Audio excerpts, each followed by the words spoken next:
Hi, I'm Charles Hall, and I'm with Leita, Fanta, and we're going to be talking about risk assessment today. She'll be talking about performance audits and risk assessment, and I'll be talking about risk assessment on financial statement audits. So I told Leita I'm going to start out with a little story from my childhood. So when I was a little kid, we had a fallout shelter in the backyard. We had, potential nuclear bombs, that kind of thing. So my dad built a fallout shelter.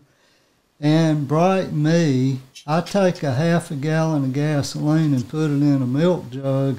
And I'm standing on top of the fallout shelter, and I'm with my twin brother, Harry.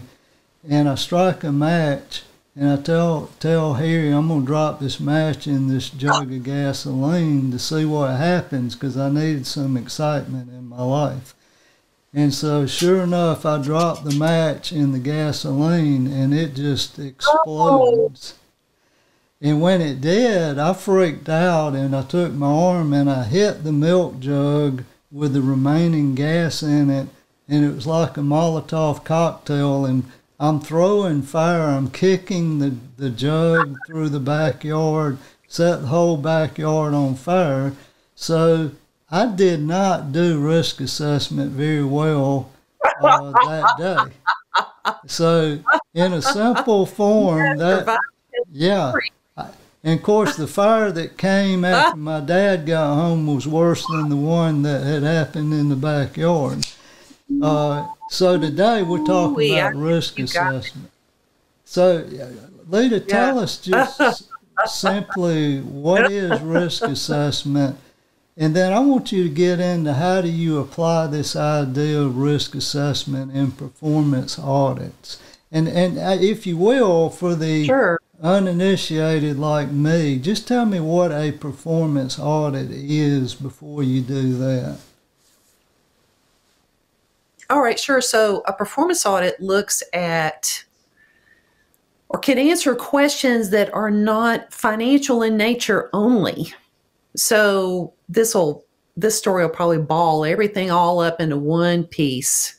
Okay. So I'm working with a legislative auditor in another state, and they audit a sheriff's department, right? Now, they could do a financial audit. They could look whether the sheriff's department's financial statements are accurate. Right. They could look at whether budget transfers are approved, or they could look at whether the prisoners who have recently been incarcerated are surviving the first 3 days of incarceration. Okay. Right? So a performance audit, and that's actually a problem that's occurring around the country where prisoners are being incarcerated and they're dying within 3 days of being incarcerated because they're not receiving the appropriate medical care. Wow. Right? So a performance auditor can look at things that are more, I don't know if the word, I think compelling. I'm going to use the word compelling. Okay. Because when a performance auditor looks at risk assessment, they ask, could this audit subject trigger death, injury, shame, loss of money, not achieving our goals? So they could look at whether the prisoners are being cared for. They could look at whether foster children are safe. They could look at whether the police are using force inappropriately.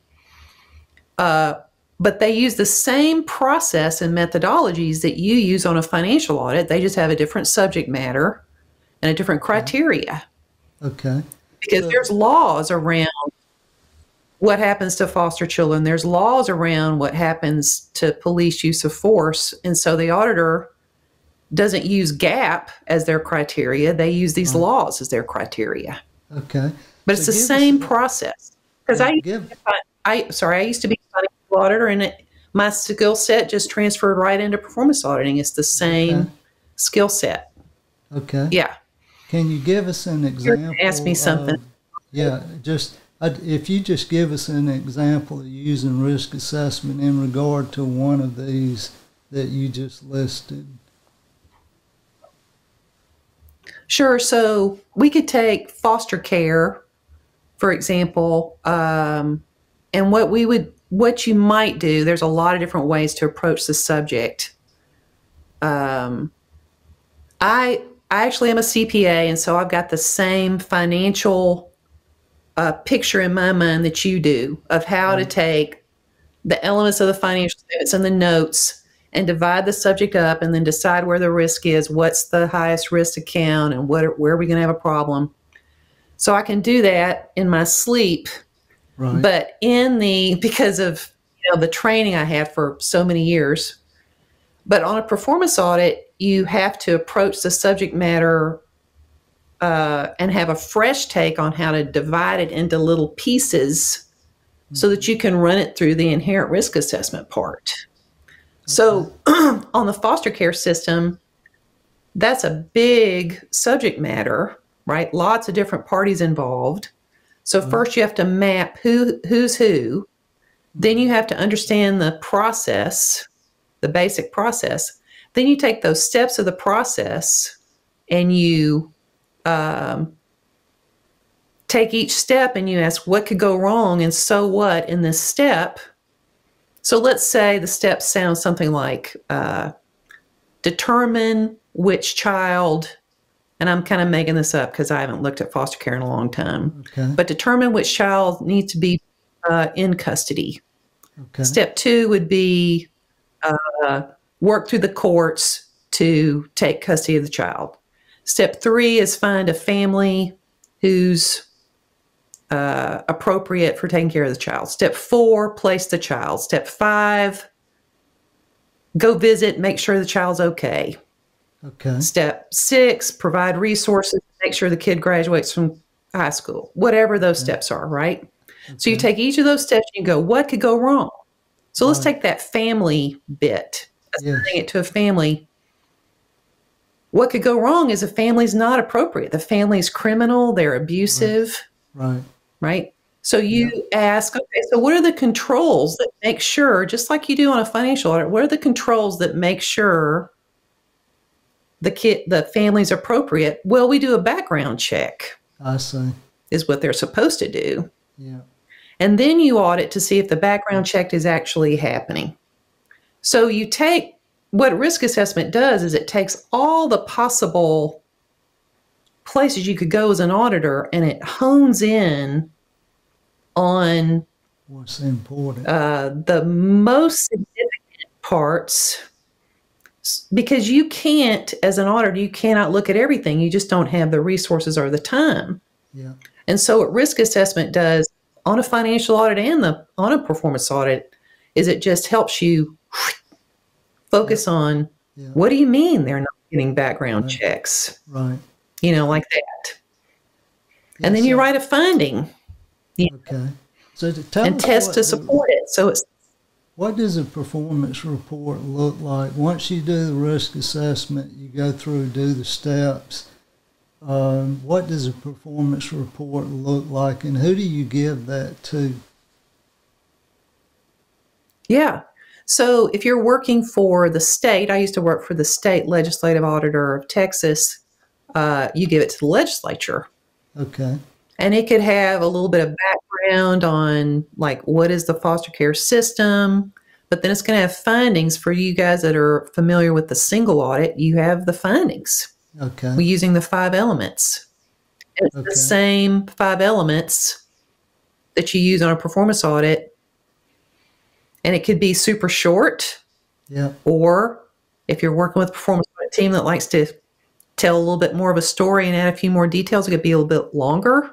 Yeah. But it's the same 5 elements. It's the same. You have an objective and a conclusion. Okay. So on a financial audit, your objective is, are the financial statements presented in accordance with GAAP? And you conclude, yes, they are. On a performance audit, it's like, are we getting background checks for the children? No, we're not. Okay. Here's the finding. Here's why it's happening. It's basically a similar format. You just don't have financial statements in there. Yeah, that's almost weird to me as an audit. I'm a financial statement guy.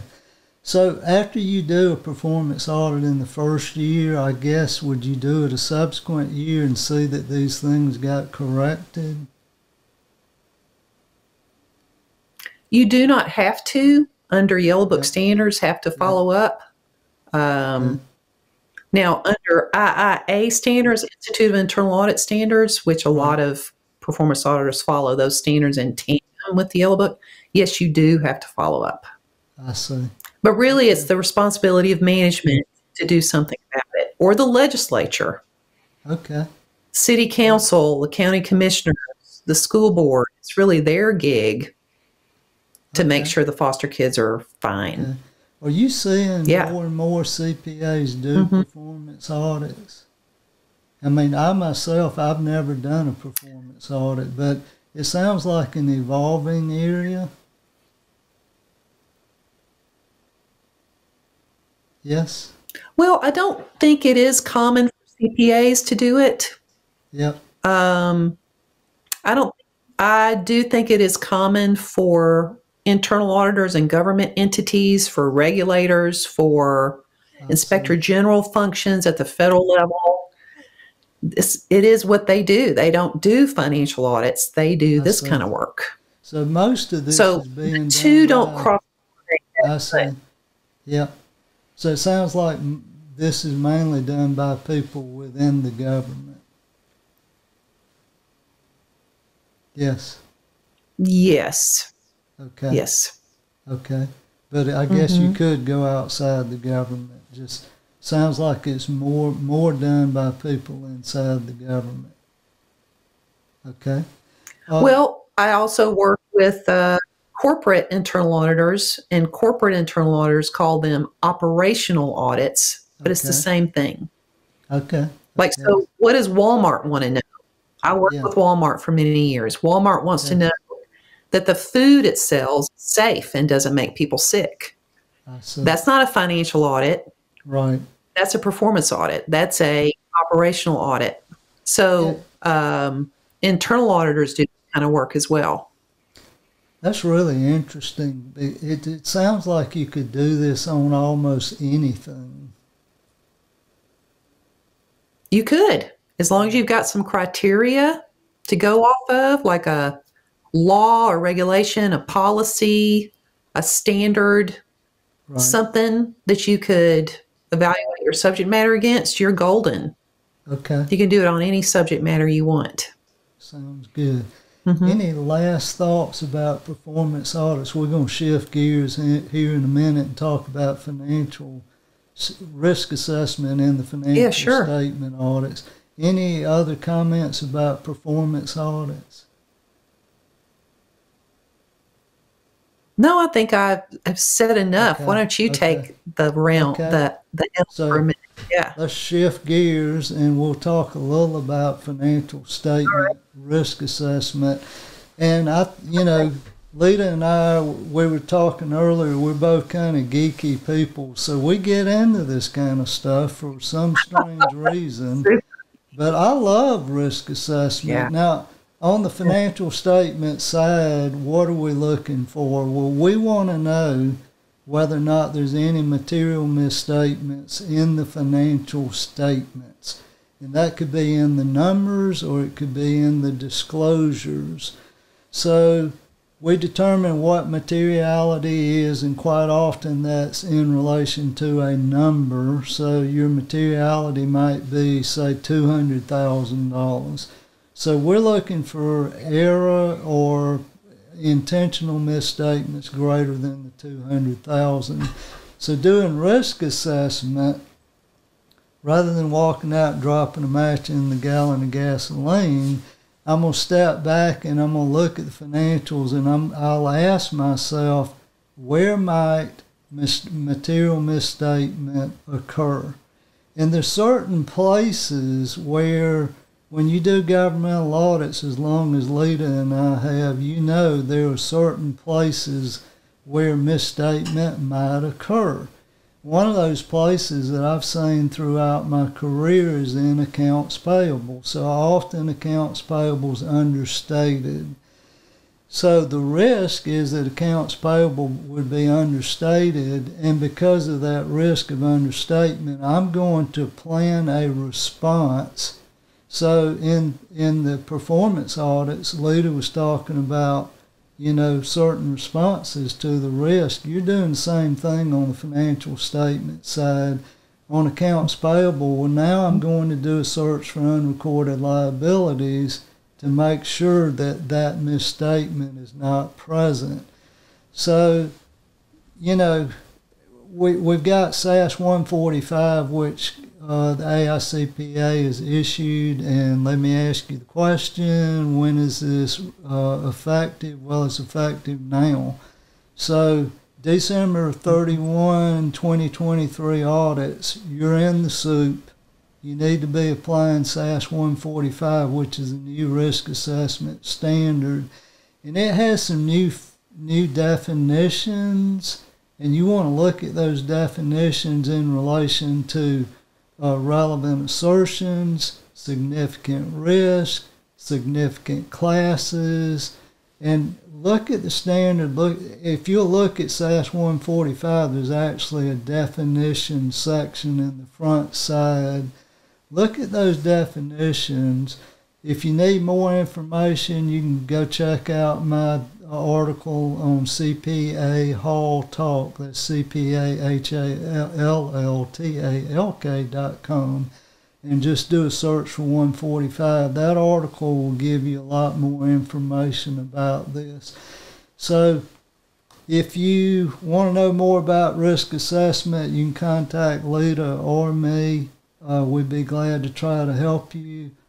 She's the Yellow Book governmental guru, one of the best in the country. So if you got questions on the governmental side, she'd be a good person to go to. And remember, she's got Yellow Book CPE, so that's a great resource to go out and learn about all kind of things. So check that out. So any other words, Leita, before we go? No, Charles, I really appreciate the time today. Okay. Really do. I do want to say that AICPA is far ahead of the Yellow Book when it comes to risk assessment. And so if you do want to study more about risk assessment, I would recommend looking at the AICPA standards versus the Yellow Book. Bye now. All right. Bye.